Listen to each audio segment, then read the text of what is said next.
Nous arrivions donc au septième sceau.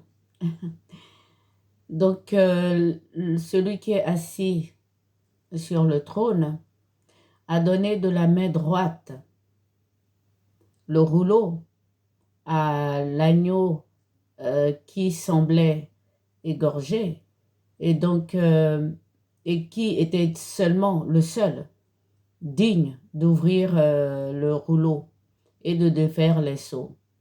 Nous avons dit que dans les précédentes vidéos que l'agneau qui semblait égorgé représentait le sang versé par le bétail pour les peuples hébreux, donc à partir d'Abraham. Et que notre Seigneur et Sauveur, lorsqu'il est monté, il s'est assis à la droite de Dieu, et que donc il s'est assis sur le trône de Dieu. Il lui-même, il a dit, il s'est assis sur le trône de son Père.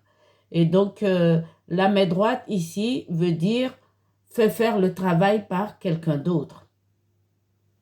Et c'est ce qui s'est passé ici. C'est pour ça que dans les vidéos précédentes, je vous ai dit, lorsque je lisais, il est écrit, et je vais le relire, et personne ne pouvait ni au ciel, ni sur la terre, ni sous la terre ouvrir le volume et le regarder. Je pleurais abondamment car personne ne se trouvait digne d'ouvrir le volume et le regarder. Mais l'un des anciens me dit, ne pleure pas, voici, il a vaincu le lion de la tribu de Juda, le rejeton de David pour ouvrir les sceaux. Et je vis entre le trône et les quatre animaux, et au milieu des anciens un agneau debout semblant égorgé, ayant 7 cornes et 7 yeux, qui sont les 7 souffles de Dieu envoyés par toute la terre. Et il vint, il reçut le volume de la main droite de celui qui siégeait sur le trône.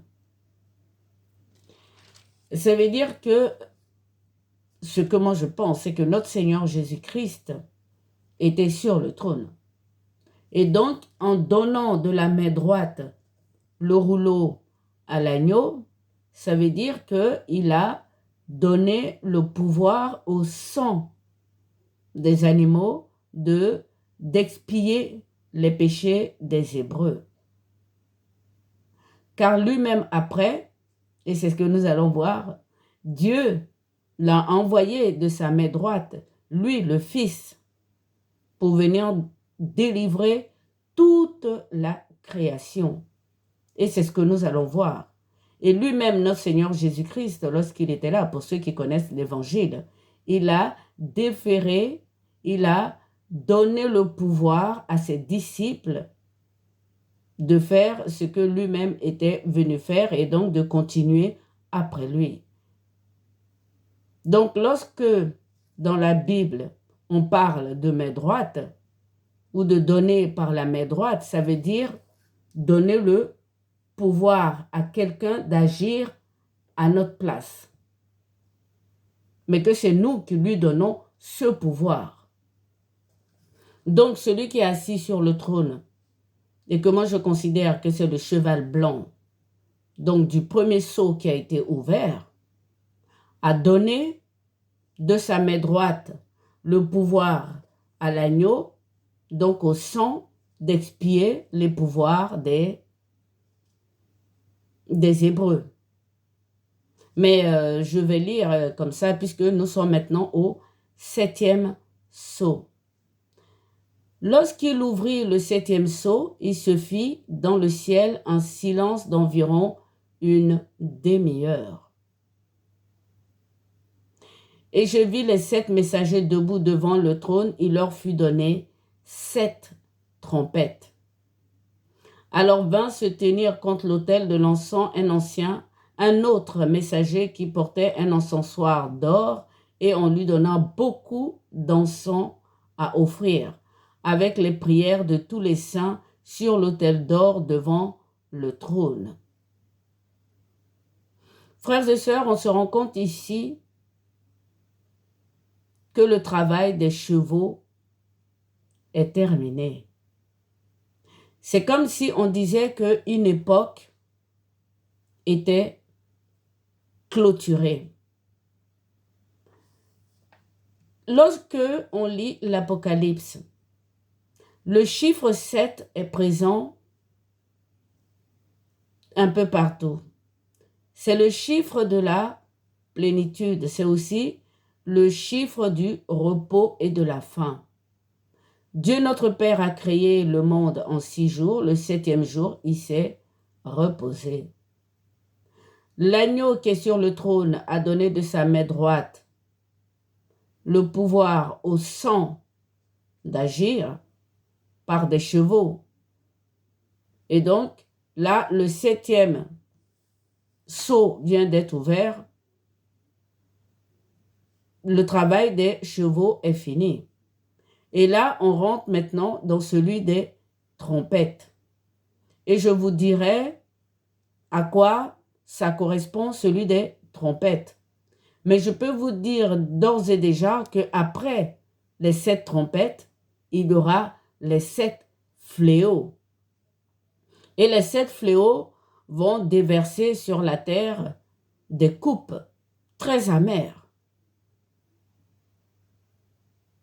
Voilà, frères et sœurs, et maintenant on va rentrer dans notre texte. Et moi, je voudrais tout simplement faire comprendre ici que celui qui était assis sur le trône, qui était adoré par les anciens, tous les anges, les chérubins, celui qui était porté vers Ézéchiel, qui était le cheval blanc, il vient de se lever de son trône. Il se lève de son trône et donc il n'y a plus d'adoration. Il n'y a plus d'adoration, c'est le silence d'une demi-heure. Et vous allez me dire, mais en quoi est-ce que... pourquoi vous dites cela? Je dis cela tout simplement parce que je vais lire un texte de Hébreu. Tout le monde connaît ce texte. Alors, il s'agit de Hébreu 10, les versets 3 jusqu'à 14. Il est écrit ceci. Par ces sacrifices, au contraire, on ne fait chaque année que réveiller le souvenir des péchés. Que le sang des taureaux et des boucs est bien incapable d'effacer. C'est pourquoi, entrant dans le monde, le Christ dit, « Tu n'as voulu ni sacrifice ni offrande, mais tu m'as modelé un corps. Tu ne t'es satisfait ni d'holocauste ni de sacrifice pour les péchés. Alors j'ai dit, voici, je viens. Car c'est de moi qu'il est question dans le rouleau du livre, pour faire, ô Dieu, ta volonté. » Ainsi, après avoir tout d'abord déclaré, notre Seigneur Jésus-Christ, sacrifice et oblation, aussi bien qu'holocauste et sacrifice pour les péchés, tu n'en as pas voulu, ils ne t'ont pas plu. Remarquons qu'il s'agit pourtant là des offrandes prescrites par la loi. Il ajoute, voici, je viens pour faire ta volonté. Il abolit ainsi le premier régime pour instaurer le second. Et c'est en vertu de cette volonté que nous avons été sanctifiés par l'offrande une fois pour toutes du corps de Jésus-Christ. Voyez-vous, frères et sœurs, notre Seigneur, assis sur le trône, a donné le rouleau de sa main droite à l'agneau qui semblait égorgé. Donc, il a, si vous voulez, pendant qu'il était assis sur le trône, il a donné le pouvoir au sang des animaux d'agir pour expier les péchés. Mais tout cela n'a pas plu à Dieu, son Père, à lui. Il y a eu des chevaux successifs. Le deuxième cheval le troisième, le quatrième, le cinquième, le sixième, tout cela on a lu. Il y avait la persécution, il y avait la famine, il y avait les pestes, il y avait des martyrs, le cinquième sceau, et le sixième sceau ouvert, on a sauvé les 144 000 et des milliers de personnes lavées par le sang, mais après avoir tout nettoyé, comme j'ai lu dans le texte de Ézéchiel.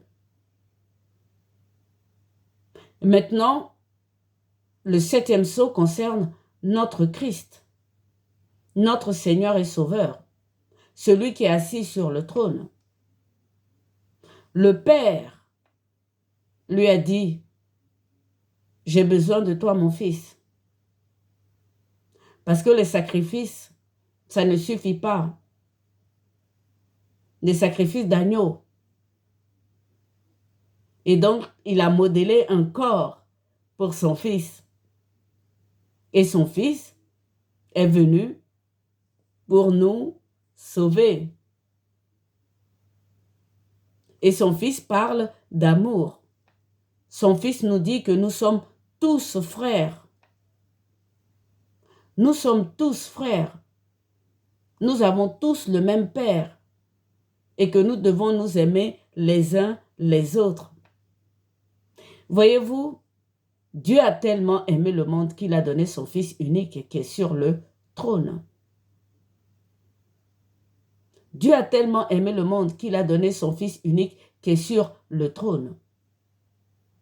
Alors vous voyez mon cheminement, pourquoi j'ai commencé par dire que ce Fils unique n'était ni David, ni un ange, ni le prophète qui devait venir après Moïse, mais qu'il était le Fils de Dieu, qu'il est celui qui est assis sur le trône, qu'il est celui qui a donné de la main droite le rouleau à l'agneau qui est comme égorgé. Donc vous voyez que la première partie des chevaux, c'était l'entrée de la foi, de la piété dans le monde après le déluge. Et cela n'a pas suffi puisque les Hébreux eux-mêmes ils sont tombés dans l'épreuve qui était très difficile. Avec Akab et tous ceux qui sont venus après, le papa de Gédéon, qui faisait des autels et qui adorait d'autres dieux, parce que c'était un peu difficile pour eux, ils étaient vraiment persécutés. Et donc c'est pour ça que Dieu a envoyé son Fils unique, celui qui est assis sur le trône. Je relis. Il est dit, « Voici, alors j'ai dit, voici, je viens. » Car c'est de moi qu'il est question dans le rouleau du livre, pour faire, ô Dieu, ta volonté. Lorsque le Fils était là, au moment de l'agonie, il a demandé à ce que son Père lui redonne la gloire qu'il avait auprès de lui au ciel. Donc c'est de cette gloire-là dont on parle ici. C'est lui qui était assis sur le trône, qui était adoré, jour et nuit, par les anges. Mais je continue. Maintenant qu'on est d'accord, enfin c'est écrit, pour ceux qui en doutent, car c'est de moi qu'il est question dans le rouleau du livre, pour faire, ô Dieu, ta volonté. Je reviens au texte. Lorsqu'il ouvrit le septième sceau, il se fit dans le ciel un silence d'environ une demi-heure. Il n'y avait plus personne dans le trône à adorer. Il s'est levé. L'agneau immolé, il s'est levé. Et donc, vous voyez, quand je dis l'agneau immolé, je suis désolée, ça c'est les habitudes. On a tellement l'habitude de dire que Jésus-Christ est l'agneau immolé, mais il est différent de l'agneau qui est au milieu du temple, du trône de Dieu. Parce que cet agneau-là, c'est celui qu'on a égorgé par des holocaustes et des sacrifices successifs. Et donc, on parlait de la colère de l'agneau, parce que ça n'a pas suffi, je l'ai lu, quand il a ouvert le 6e sceau. Je vais le relire. Quand il a ouvert le 6e sceau, survint un violent tremblement de terre. Le soleil devint noir comme un sac de crin. La lune entière devint comme du sang. Vous voyez, Dieu n'était pas content parce que ça n'avait pas suffi. Et donc, il dit, tombez sur nous et cachez-nous loin de la face de celui qui siège sur le trône. Donc, celui qui va se lever au 7e sceau pour venir agir. Et loin de la colère de l'agneau. Donc, on parle de l'agneau qui semblait égorgé. Et donc, je continue, vous allez me dire, mais une demi-heure de silence, ils étaient partis où, tous ceux qui adoraient le Seigneur lorsqu'il était assis sur le trône? Eh bien, je vais vous lire encore un texte, c'est là-dedans. On va aller à Saint-Luc, parce que c'est Saint-Luc qui a fait une enquête incroyable et donc qui a parlé de l'enfance de notre Seigneur Jésus-Christ. Et donc, qu'est-ce qu'il nous dit, Saint-Luc? Il nous dit, je vous lis, Luc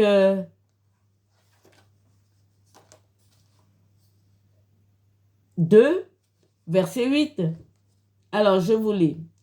Près de là, des bergers passaient la nuit dehors à veiller sur leurs troupeaux. Un messager du Seigneur vint près d'eux. La splendeur du Seigneur les illumine. Vous voyez que Dieu est avec eux. Une grande crainte les saisit. Le messager leur dit, « N'ayez plus de crainte. Je vous annonce pour tout le peuple une grande joie. Aujourd'hui, dans la ville de David, un libérateur est né pour vous. Il est Christ, Seigneur. Voici quel est le signe pour vous. Vous trouverez un enfant emmailloté et couché dans une étable. » Je continue. Soudain, arrive avec le messager l'armée du ciel en grand nombre qui loue Dieu. Il dit splendeur pour Dieu dans les hauteurs, sur la terre paix pour les hommes qui lui plaisent. Lorsque les messagers furent repartis vers le ciel, les bergers se sont concertés. Allons jusqu'à Bethléem et voyons ces choses que le Seigneur nous a fait connaître. Ils se sont dépêchés et ont trouvé Marie, Joseph et l'enfant couché dans l'étable. Vous voyez, frères et sœurs, ce n'est plus un agneau là. C'est un enfant. Un fils nous est donné. C'est un enfant. Et l'ange dit ceci. Il ne s'agit plus d'un agneau. Il dit, il est Christ, Seigneur. Il est Christ, Seigneur. Donc, il est bien différent de l'agneau qui a ouvert les 6 sceaux. Il est bien, on est passé maintenant du temps des trompettes. Et les trompettes, frères et sœurs, c'est la louange. Les chevaux, c'était la loi, la Torah, la piété qui venait dans le monde après le déluge. Et là, ce que nous avons là, c'est le temps de louange de la terre à Dieu. Les Hébreux chantaient de la louange, mais ce n'était pas suffisant. Ils chantaient quand ils allaient faire la guerre. Ils chantaient quand il fallait immoler ou quand il y a des fêtes de la moisson, de la Pâque. Mais les anges au ciel, c'est sans cesse, ils n'arrêtent pas d'adorer. Et donc les demi-heures qu'il y a eu le silence dans le ciel, c'est que celui qui était assis sur le trône s'est levé. Il s'est levé, frères et sœurs. Il s'est levé pour venir faire ce que Dieu lui demande de faire. Et nous savons que notre Seigneur a obéi en toutes choses jusqu'à la mort. Et donc, il n'est pas l'agneau, comme on a l'habitude de le dire. Mais ça, c'est par la foi qu'on le dit. Il est Christ et non agneau. Il est Christ Seigneur. Mais je continue. Alors, vous allez me dire, comment est-ce qu'on voit les trompettes? Alors, on a vu déjà une première trompette où toute l'armée du ciel est venue chanter. Toute l'armée du ciel. Et ça, ce n'est seulement qu'une trompette. Maintenant, on va continuer, on va lire encore d'autres textes. Parce que il leur fut donné cette trompette. Alors vint se tenir contre l'autel de l'encens un autre messager qui portait un encensoir d'or, et on lui donna beaucoup d'encens offrir avec les prières de tous les saints sur l'autel d'or devant le trône. Et par la main du messager montant devant Dieu la fumée de l'encens avec les prières des saints. Puis le messager prit l'encensoir, il le remplit de braise sur l'autel de l'encens et jeta le feu sur la terre. Et ce furent des tonnerres et des voix, des éclairs et un tremblement de terre.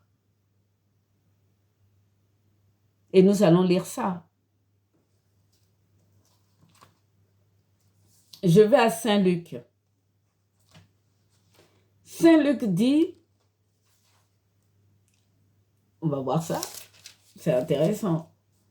Alors, Saint Luc 12, verset 49. Le Seigneur dit, je suis venu verser le feu sur la terre. Je suis venu verser le feu sur la terre. Je voudrais tant l'avoir trouvé allumé. Je dois être plongé dans un baptême et je suis si tourmenté avant que cela ne soit fait. Vous pensez que je suis venu là apporter la paix sur la terre, mais non, je vous le dis, j'apporte plutôt la division. Désormais, si 5 personnes vivent dans une maison, elles seront divisées 3 contre 2, 2 contre 3. Les trompettes, l'ascensoir, le feu. Mais je continue. Alors, j'en arrive à lorsque notre Seigneur a bu la coupe, c'est-à-dire après sa crucifixion. Voilà ce que Saint Luc nous dit. Autour de la 6e heure du jour, les ténèbres s'abattent sur la terre. Cela dure jusqu'à la 9e heure. La lumière du soleil disparaît. Le voile du sanctuaire se déchire par le milieu. Alors Jésus hurle. Il dit, Père, je remets mon souffle entre tes mains. Alors le souffle le déserte. Il est mort. Le centurion qui a vu ce qui est arrivé célèbre la splendeur de Dieu. Il dit, c'est certain, cet homme était juste. Tous les gens qui ont passé à la scène et vu les événements partent en se frappant la poitrine. Ses proches se tiennent à distance ainsi que les femmes qui l'ont suivi en groupe depuis la Galilée et qui ont assisté à tout cela. Ils se frappaient la poitrine à cause de la chaleur, à cause de la prière.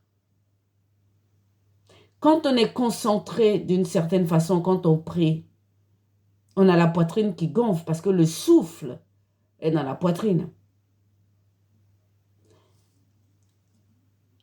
Autour de la 6e heure, les ténèbres s'abattent sur la terre. La lumière du soleil disparaît. Et eux, ils se frappent la poitrine. Et Jésus-Christ dit, je ne suis pas venu envoyer le feu, la paix sur la terre, je suis venu envoyer le feu. et j'ai hâte qu'il s'enflamme. Alors revenons. Il est dit, alors vint se tenir contre l'autel de l'encens un autre messager qui portait un encensoir d'or. On lui donna beaucoup d'encens à offrir avec les prières de tous les saints. Les gens priaient à Jérusalem en ce moment-là. Et même les païens priaient aussi. Souvenez-vous de la femme que le Seigneur a traitée de petit chien. Et tous les Grecs qui cherchaient Dieu. Vous avez entendu le centurion. Il a rendu gloire à Dieu. Donc quand le temps de l'agneau semblant égorgé est fini, le Christ est venu pour toute la création.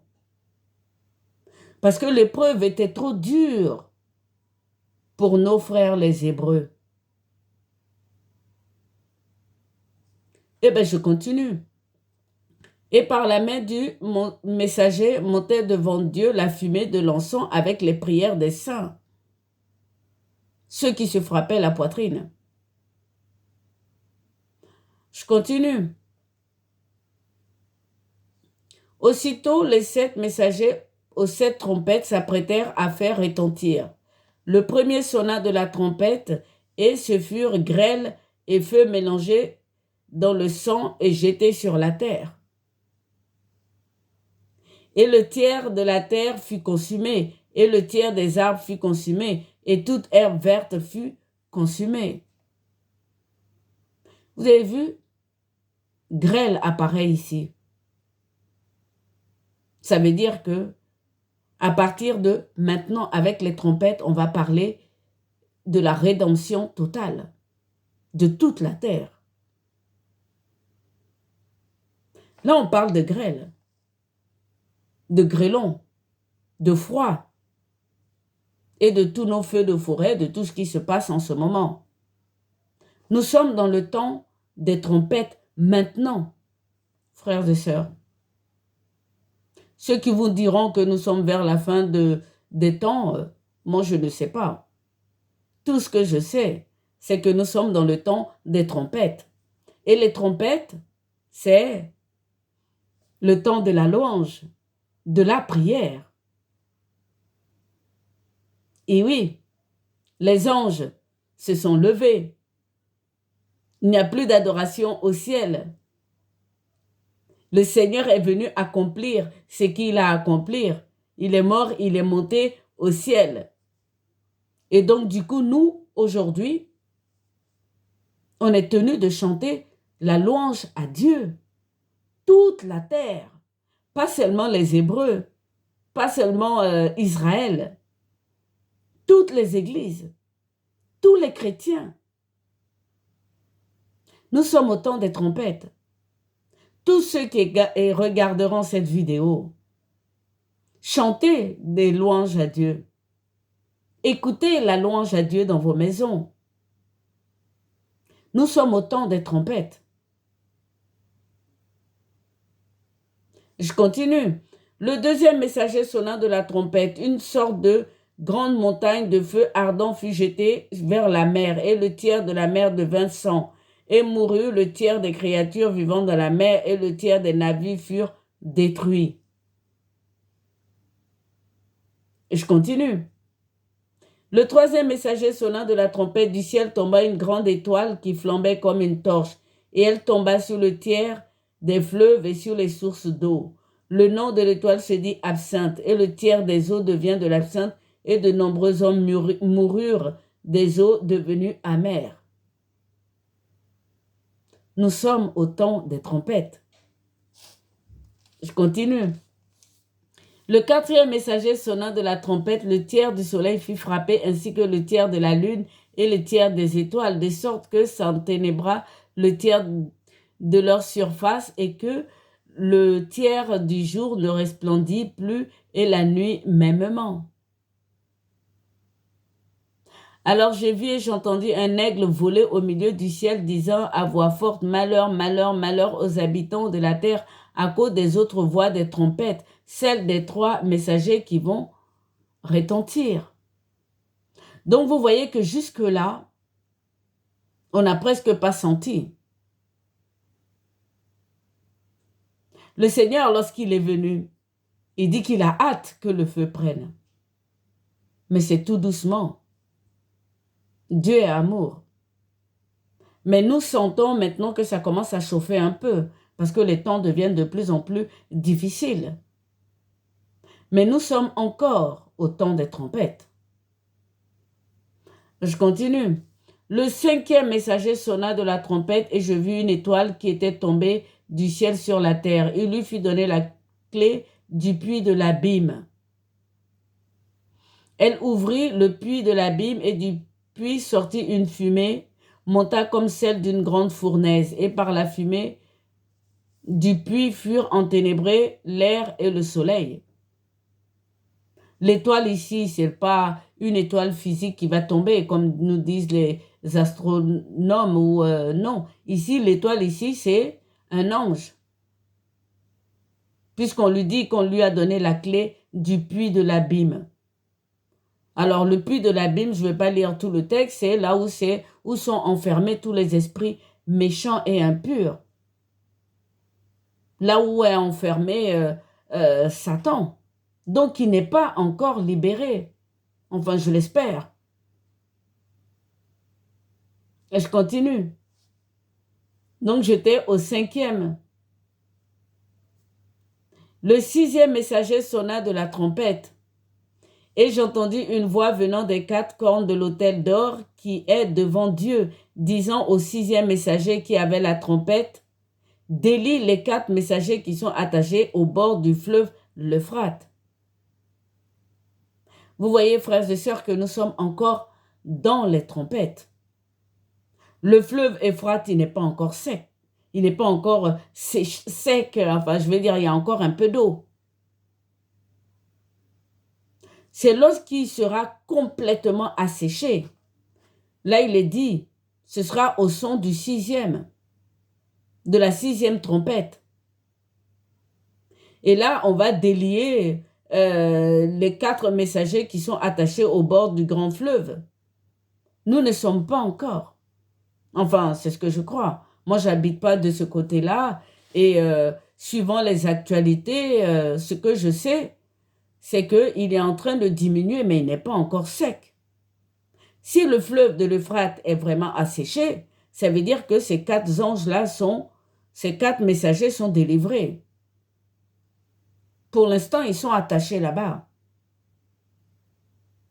Donc, vous voyez, frères et sœurs, que nous sommes dans le temps des trompettes. Et le temps des trompettes, c'est le temps de la louange.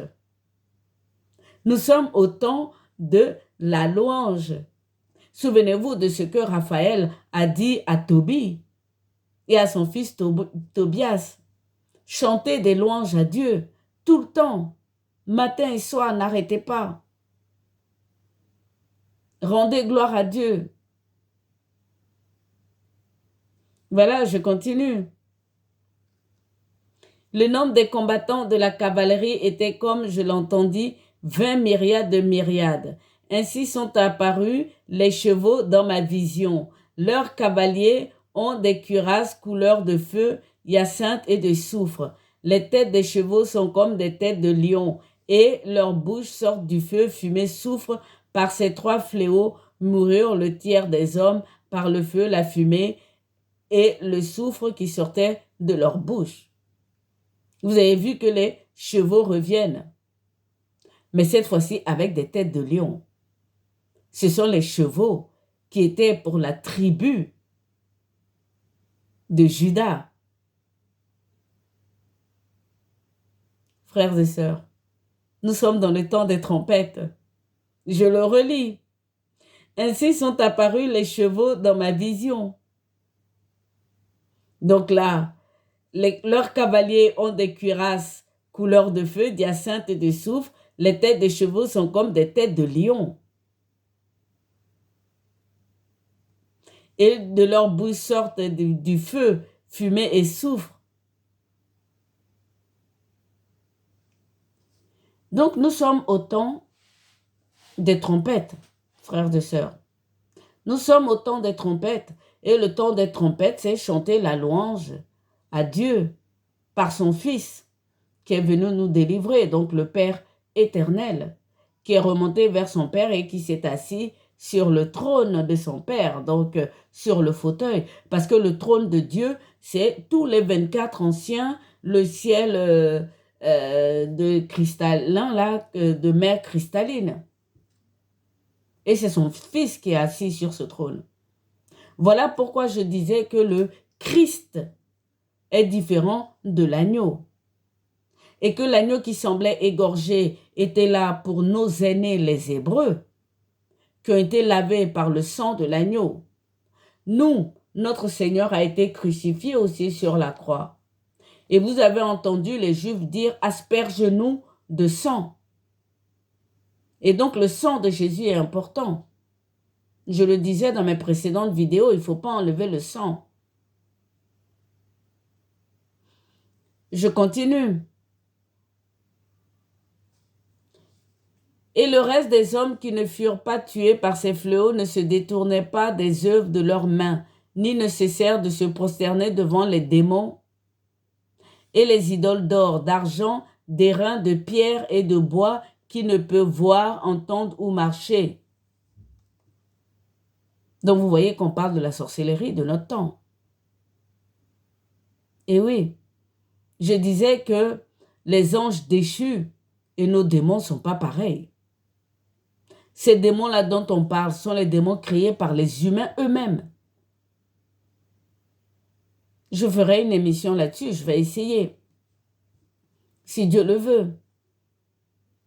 Et je vis un autre messager puissant, là je suis à Apocalypse 10. Descendre du ciel enveloppé d'un nuage et d'un halo sur la tête, le visage comme le soleil et les pieds comme des colonnes de feu. Il tenait dans sa main un petit volume ouvert. Il posa le pied sur la mer et le pied gauche sur la terre. Et il cria d'une voix forte comme un lion qui rugit. Et lorsqu'il cria, les 7 tonnerres tonnèrent de la voix.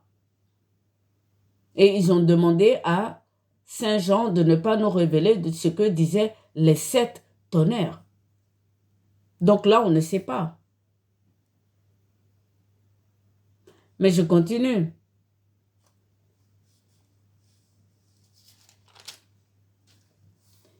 Le 7e messager sonna de la trompette et eut une grande voix au ciel disant « La royauté du monde est advenue.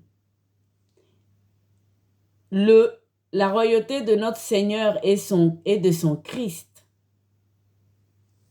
Et il régnera pour les éternités des éternités. Et les 24 anciens assis sur le trône devant Dieu tombèrent et se prosternèrent devant Dieu en disant « Nous te rendons grâce, Seigneur Dieu, le puissant sur tout, celui qui est, qui était, d'avoir pris la puissance, la tienne, la grande. » C'est important. Et tu commenças de régner. La grande. Et oui, la grande, la puissance. Ce qu'il avait donné de la main droite à l'agneau, comme semblant égorgé, n'était pas la grande puissance. C'était uniquement pour le peuple hébreu. Et là, je relis, frères et sœurs, il est dit, le 7e messager sonna de la trompette, il y eut une grande voix au ciel disant, la royauté du monde est advenue. Vous avez bien entendu. La royauté du monde est advenue. L'agneau qui semblait égorgé au milieu du trône, qui a lavé tous nos frères hébreux, il n'est pas la royauté. Mais c'est celui qui est assis sur le trône, qui lui a tendu de la main droite, qui est la royauté. Mais je continue. La royauté du monde est advenue du monde, et non d'un peuple seulement, mais de tout le monde. La royauté de notre Seigneur et de son Christ. Et c'est le Christ qui est venu maintenant sauver tout le monde. Donc le reste de la Jérusalem, puisque quand Jérusalem est détruit, il restait encore des Juifs, jusqu'à aujourd'hui il y a encore des Juifs, et c'est le Christ qui les sauve aujourd'hui. Et il régnera pour les éternités des éternités. Et les 24 anciens, assis sur leur trône devant Dieu, tombèrent et se prosternèrent devant Dieu, en disant, nous te rendons grâce, Seigneur Dieu, le puissant sur tout, celui qui est, qui était, d'avoir pris la puissance, la tienne, la grande. Et tu commenças de régner. Et évidemment, selon la construction donc de notre livre Apocalypse, donc comme un miroir. Et là, c'est très clair, on a le miroir juste en face. Parce que là, on va nous expliquer la naissance du Christ.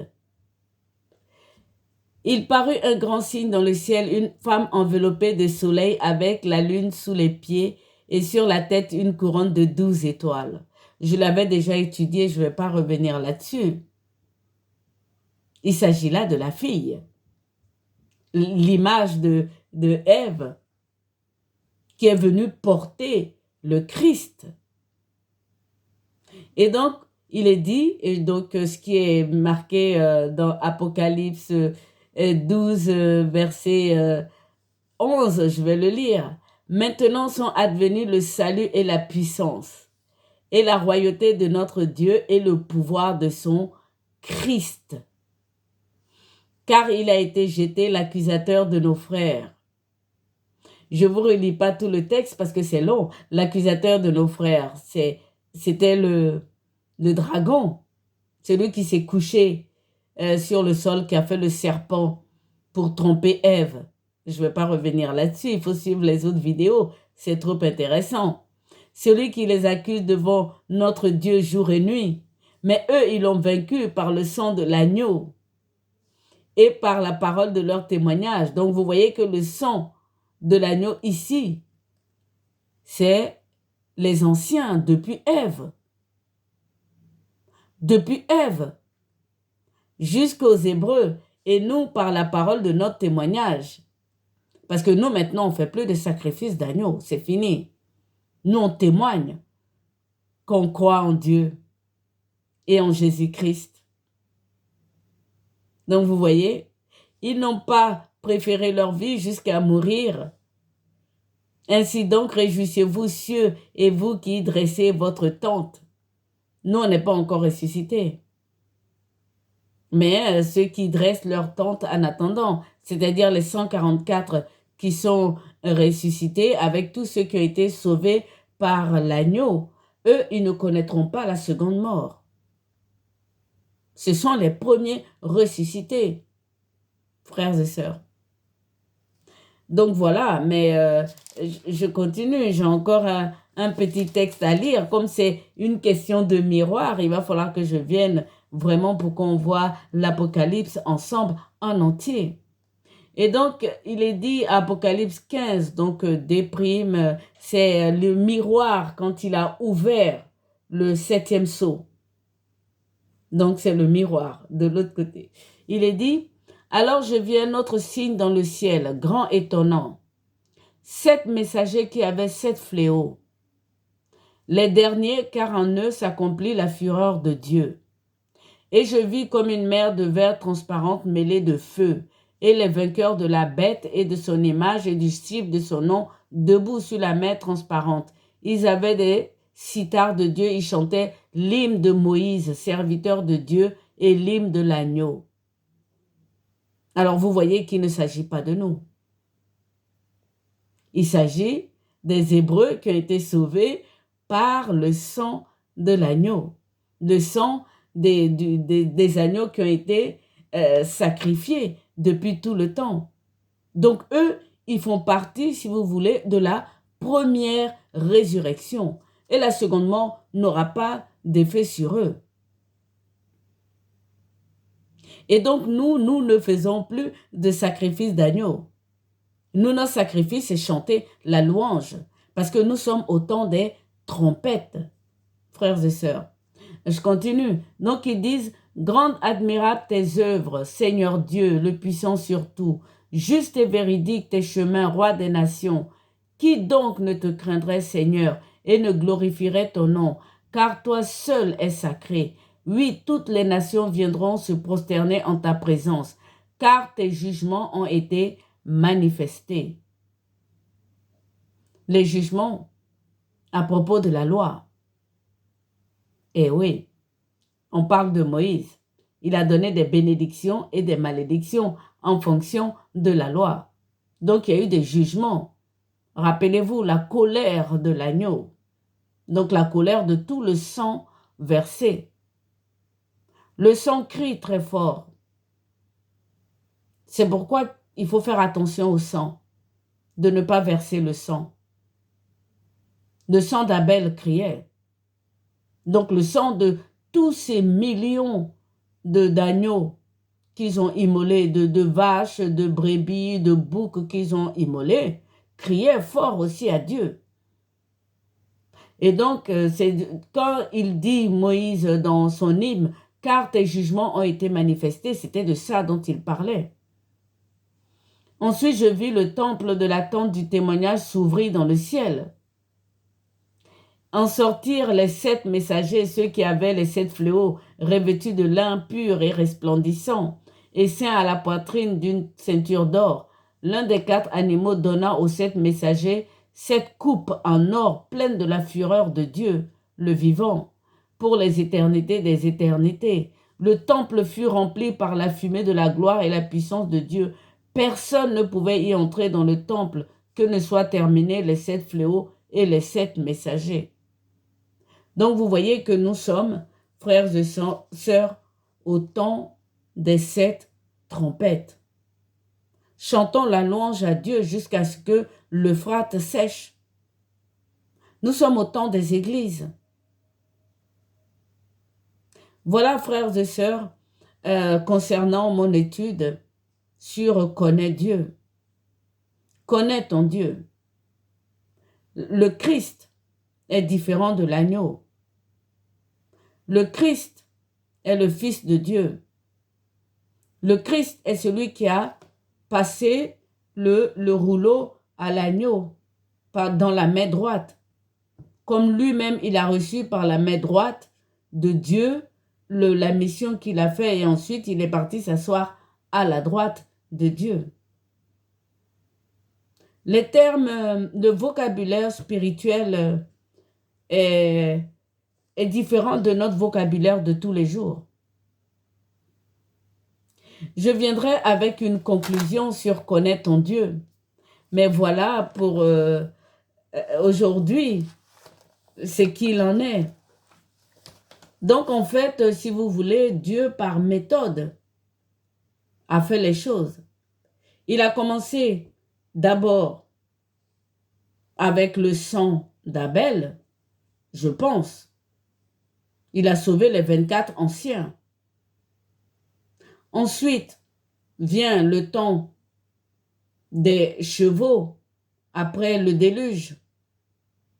Donc avec l'agneau qui semblait égorgé, il a sauvé le peuple hébreu, les 144 000, tout ce qui est dans le sein d'Abraham, Samuel et Lazare, le pauvre Lazare qui n'avait rien à manger et que les chiens venaient laper ses plaies. Donc il a sauvé par le sang de l'agneau tout ce qui vient après Abraham et la construction du temple, jusqu'à la destruction du temple. Et ensuite vient le temps des trompettes, c'est-à-dire notre temps. Et donc notre temps, c'est le temps de louange à Dieu. Il n'y a plus de sacrifice d'animaux. Nous, ce sont des témoignages qu'on doit faire. Et donc, notre louange, nos sacrifices, ce sont des sacrifices d'action de grâce, c'est-à-dire chanter des louanges à Dieu. Tous les jours, si on le peut. Il faut, c'est important. Comme les anges, sans cesse. Nous sommes dans le temps des trompettes jusqu'à ce que la 7e ait sonné. Et donc, ça va passer par l'assèchement du fleuve de l'Euphrate. Et ensuite, après, il y aura les fléaux qui vont arriver. Et notre Seigneur, il a bu quand même la coupe avant. Donc, vous voyez. Voilà, frères et sœurs, je viendrai avec une conclusion pour terminer cette partie que j'appelle Connais ton Dieu.